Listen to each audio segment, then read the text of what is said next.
Finally, it's time for another mailbag video. It's been several months since I've done one of these, and we're way past due. If you're wondering why the title includes Vigano in it, well, he put out another letter that is again too spicy for the vanilla taste buds of our lovely hosts. So I put it on the other video hosting site and on the audio-only platform, like the one I did this past Thursday. This letter is the follow-up to the one that made international headlines in July, so please check that out. I'm certain that Dr. Marshall has probably already talked about this one, but if you want to hear it for yourself, a link is in the pinned comment. Now, on to the mail. I put out a general call for questions for the mailbag video. I made a quick comment about it on a live stream recently, and I put out a written notice to the patrons and channel members. This one was the only response that I got, so let's have a look at it before getting into some of the physical mail that I received.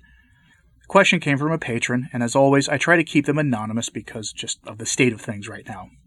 Their question: Hi Anthony, are there any prophecies within Catholic tradition that would point to peace in the, turbulent region prior to the appearance of the Antichrist and Jesus coming again? That is a good question.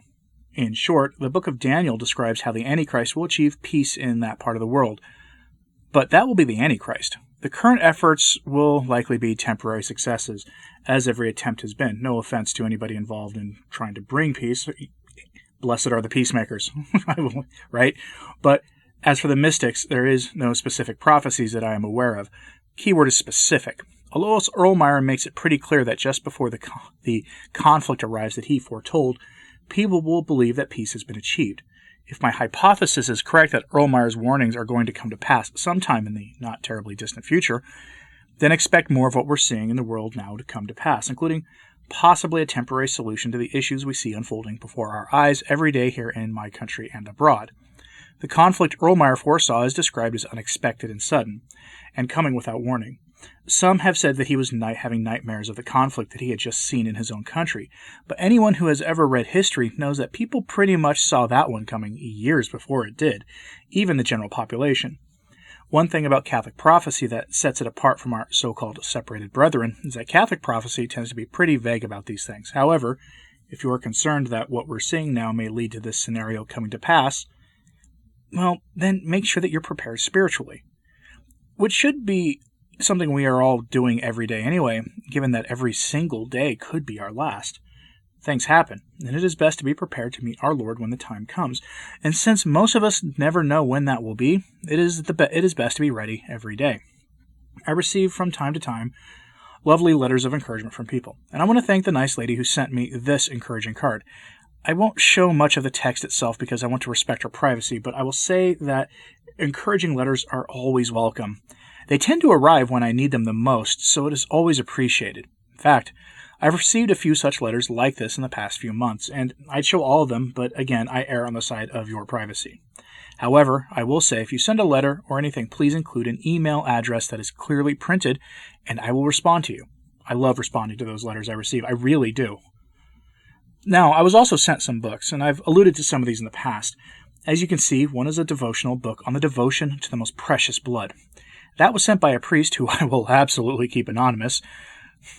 I mean, that should be obvious why I do that these days, given the situation with Father Altman and others. I also received a book on Fatima from a listener who's frequently in the live chat of our live streams. Also, this book by Father Calloway on devotion to St. Joseph. And this book that I mentioned before, that analyzing the Passion of our Lord from a medical perspective. This set of Baltimore catechisms, which came from Tumblr House, and believe me, these will be useful for teaching my son the faith when the time comes for more formal family catechesis.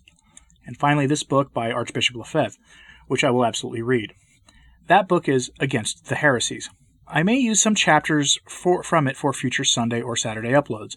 I know the Society is fine with people using them that way.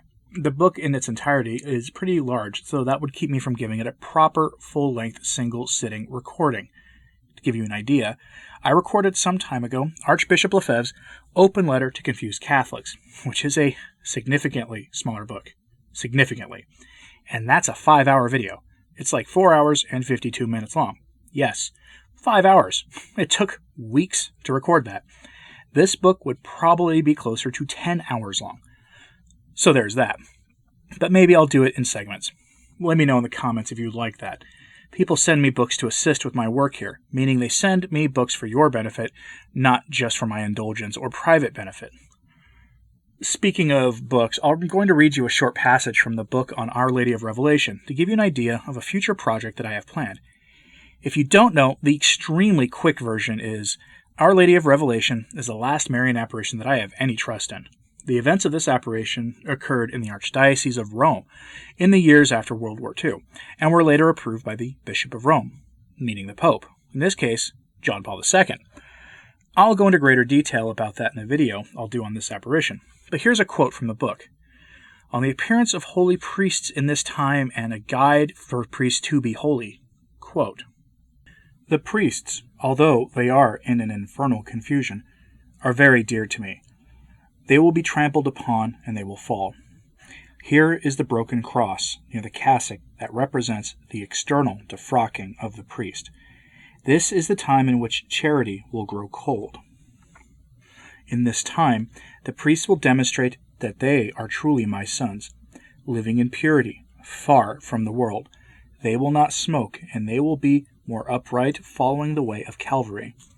The laity, united in one creed, must work hard to give good examples of rectitude in the world amongst the sons of Satan to prepare their hearts for salvation. Do not ever tire of being close to Jesus' Eucharistic heart. Everyone parade under Christ's banner. Working in that way, you will see the fruits of the victory in the awakening of consciences to do the right thing. You will see that despite the evil, sinners will convert through your efficacious cooperation, and the sheepfold will be filled with saved souls. You must conform your conduct to the will of the one who lives in the hearts dedicated to the Spirit and conformed in holiness. And there you have it. It's an interesting apparition to say the least. In that sample, Our Lady provides guidance for good priests. I'm not sure what the vice she mentioned had to do with anything, although it perhaps is linked to other issues that undermine the priesthood. Not sure what, but it was approved by the Bishop of Rome, and as I've said numerous times, apparitions are under the sole jurisdiction of the local bishop, in this case, the Pope. They approve the apparition as worthy of belief, and the Vatican usually endorses their decision. In fact, there's only one case that I am aware of where the local bishop rejected the apparition and the Vatican overruled it or interfered in some way. But that apparition gets me into trouble every single time I say something negative about it, so I'll refrain at this time from any further commentary. As for Our Lady of Revelation, I will hopefully by year's end have a video on that apparition. Keep your fingers crossed. It will cap off my Marian apparition portion of the We Were Warned series, so it'll be a big milestone on that.